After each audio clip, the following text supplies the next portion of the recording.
Last government అసలు ఇటువంటి దాని ఏమంటారు యాక్ట్లను కూడా చదువుకోకుండా ఎంత గుడ్డిగా ఇటువంటి జీవోలు ఇష్యూ చేసిందని చెప్పడానికి ఇది ఒక తార్కాణంగా మనం భావించవచ్చు. ఎందుకంటే యాక్చువల్ గా వీళ్ళని గ్రామ వార్డు మహిళా సంరక్షణ కార్యదర్శుల కింద ఇందాక సభ్యులు చెప్పినట్టుగా జీవో నెంబర్ MS నెంబర్ 129 ప్రకారం 2019లో వీళ్ళు నియమించడం జరిగింది అధ్యక్ష. ఓవరాల్ గా చూస్తే అధ్యక్ష వీళ్ళు 15,000 మంది రిక్రూట్మెంట్ చేస్తే అధ్యక్ష దగ్గర 13,815 మంది మహిళా సంరక్షణ కార్యదర్శుల కింద పనిచేసే పరిస్థితి ఉంది అధ్యక్ష. అందులో సుమారుగా 1,189 ఆటోమేటిక్ ఇంకా ఖాళీలు ఉన్నాయి అధ్యక్ష. అయితే 13,815 మందికి అధ్యక్ష 2021కి వచ్చేసరికి మళ్ళా జీవో నెంబర్ 60 ప్రకారం చేసుకుని వాళ్ళని ఒక మహిళా రక్షణ కార్యదర్శుల కింద వార్డు లేక గ్రామ మహిళా రక్షణ కార్యదర్శుల కింద మార్చి వాళ్ళకి ఒక సెపరేట్ జాబ్ చార్ట్ ఇచ్చారు అధ్యక్ష. జాబ్ చార్ట్ లో కూడా అధ్యక్ష చూస్తే పోలీస్ డిపార్ట్మెంట్ ఇందాక కోన రవికుమార్ గారి సభ్యులు చెప్పినట్టుగా ఒక చీఫ్ సెక్రటరీకి ఎన్ని బాధ్యతలు ఉంటాయి అన్ని బాధ్యతలు కూడా ఒక గ్రామ మహిళా సంరక్షణ కార్యదర్శికి అప్పచెప్పడం అనేది చూస్తేనే అధ్యక్ష లాస్ట్ గవర్నమెంట్ తాలూకు అవివేకం అనేది చాలా క్లియర్ గా అర్థమవుతుంది అధ్యక్ష. ఎందుకంటే అధ్యక్ష ఈ రోజు మనం ఇక్కడ చూసుకుంటే అధ్యక్ష పోలీస్ డిపార్ట్మెంట్ లో ఒక ఉద్యోగం సాధించాలంటే వాళ్ళు శారీరక దారుఢ్య పరీక్షలు వాళ్ళు నెగ్గాలి,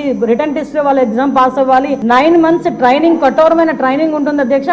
కఠోరమైన ట్రైనింగ్ తర్వాతనే ఆ పోలీస్ కానిస్టేబుల్స్ కింద వాళ్ళు అందరూ కూడా బయటకు వచ్చి పోలీస్ డిపార్ట్మెంట్ వర్క్ చేసే పరిస్థితి ఉంటుంది అధ్యక్ష. కానీ వీళ్ళని మహిళా రక్షణ కార్యదర్శి కింద ఏర్పాటు చేసిన తర్వాత కేవలం 2 వారాలు వాళ్ళకి ట్రైనింగ్ ఇచ్చి ఒకటేమో ఒక వారం పోలీస్ డిపార్ట్మెంట్ వాళ్ళు ఇంకొక వారం ICDS డిపార్ట్మెంట్ వాళ్ళు ట్రైనింగ్ ఇచ్చి ఓవరాల్ చెప్పాలంటే వీళ్ళు గ్రామాల మీద వదిలేశారు అధ్యక్ష. వాళ్ళు పంపించిన తర్వాత కూడా వాళ్ళకి ఇష్టాలు కూడా గ్రహించకుండా పోలీస్ డ్రెస్ కూడా వాళ్ళకి వేయడానికి ఇంచుమించుగా పోలీస్ యూనిఫామ్ కూడా వాళ్ళకి వేయాలి అని చెప్పి వాళ్ళు రిస్ట్రిక్ట్ చేస్తే వాళ్ళు కూడా దానికి భయపడి బాధపడి చాలా మంది కోర్టులకు వెళ్ళిన సందర్భాలు కూడా ఉన్నాయి అధ్యక్ష. ఈ రోజు కోర్టులో దగ్గర 7 రిట్ పిటిషన్లు మహిళా కార్యదర్శికి సంబంధించి ఆ పోలీస్ డ్రెస్ విషయంలోని కానీ వీళ్ళు జాబ్ చార్ట్ ఒక అవగాహన లేకుండా డబ్బులు ఇచ్చుకుని పెట్టుకున్నాడు కదా. ఆ మేధావులందరూ కలిపి ఆల్రెడీ 12,000 మంది వీళ్ళు పనిచేస్తున్నారు కదా, వీళ్ళని మనం పోలీసుల కింద కన్వర్ట్ చేసేస్తే వాటిని తగ్గించి వచ్చని ఒక ఉచిత సలహా పడేశారు అధ్యక్ష. దానికి వెనకాతలు ఒక పోలీస్ డిపార్ట్మెంట్ మీద ఒక అవగాహన, పోలీస్ రిక్రూట్మెంట్ మీద ఒక అవగాహన, వాళ్ళ తాలూకా జాబ్ చార్ట్ మీద ఒక అవగాహన ఉండుంటే ఇలాంటి పని చేసి ఉండేవారు కాదు అధ్యక్ష. ఈ రోజు వీళ్ళ పరిస్థితి ఏమైపోయిందంటే వీళ్ళు వెళ్ళి రిపోర్ట్ చేయాల్సింది గ్రామ సెక్రటరీకి రిపోర్ట్ చేయాలి.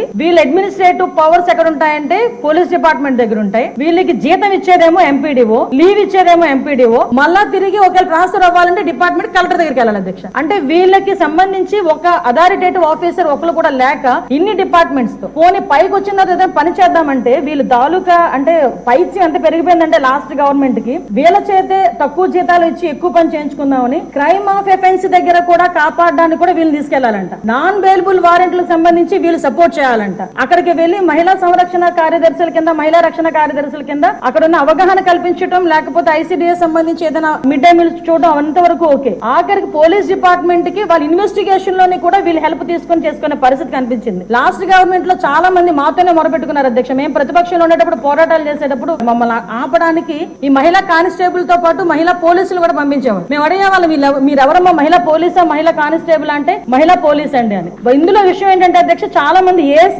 అయిపోయిన వాళ్ళు ఉన్నారు. మళ్ళీ ఇంకోటి ఏంటంటే MTechలు BTechలు చేసుకుని కొంతమంది ఫ్యామిలీస్ పోలీస్ డిపార్ట్మెంట్ లోకి కొంతమంది యాక్సెప్ట్ చేస్తారు, కొంతమంది యాక్సెప్ట్ చేయకపోతారు. ఇలాంటి సిచ్యువేషన్స్ అన్నింటిలోని కూడా ఈ రోజు వీళ్ళు పడుతున్న బాధ అధ్యక్ష వర్ణనాతీతం. ఇంకొకటి ఇందులో కొసమేర్పు ఏంటంటే ఎన్నో సంవత్సరాల కానిస్టేబుల్ కింద చేస్తే హెడ్ కానిస్టేబుల్ ప్రమోషన్ వస్తుంది. హెడ్ కానిస్టేబుల్ దగ్గర నుంచి ఒక ASI, SI, CA ర్యాంక్ వరకు వెళ్తారు. వీళ్ళు ఎటువంటి రిక్రూట్మెంట్ లేదు, ఎటువంటి శారీరక దృఢ పరీక్షలు లేవు, ఎటువంటి రిటర్న్ టెస్టులు లేవు, ఎటువంటి ట్రైనింగ్స్ లేవు. వీళ్ళకి కూడా మహిళా పోలీస్ దగ్గర నుంచి అప్ టు ఇన్స్పెక్టర్ వరకు కూడా వీళ్ళకి కూడా ఒక ప్రమోషన్ జాబ్